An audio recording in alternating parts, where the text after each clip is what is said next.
Қайырлы күн достар. Бүгін сіздермен сәбіз салатының ең қарапайым, ең оңай рецептісімен бөлісетін боламын. Ең алдымен сәбіздерді ұзынша етіп шығаратын теркадан өткізіп, үстіне бір ас қасық тұз сеуіп, суы шыққанша жақсылап араластырамыз.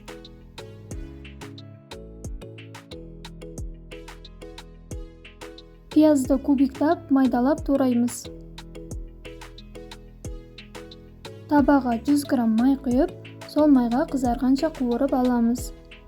Қияр мен қызанақты соломка етіп турап аламыз. Егер дәл қазіргі сәтте қолыңызда болмаса, қоспасаңыздар да болады.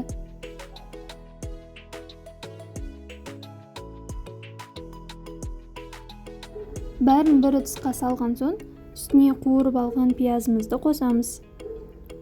Пиязымыздың астындағы майды да құямыз. Дәмдеуіштерден 1 шай қасық қызыл бұрыш, 1 шай қасық қара бұрыш, 1 шай қасық кинза, яғни ұнтақталған кориандрды қосып, бәрін жақсылап араластырамыз. Қолмен араластырған жақсы, бірақ пияздар ыстық болған соң мен осылай шанышқымен араластырдым.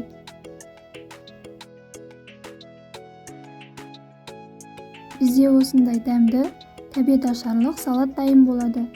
Қалауыңызша сәндеп, жақындарыңызға ұсына берсеңіз болады. Егер сізге рецепт және нәтижесі ұнаған болса, видеома лайк басып, комментарий жазып кетіңіз. Баршаңызға рахмет.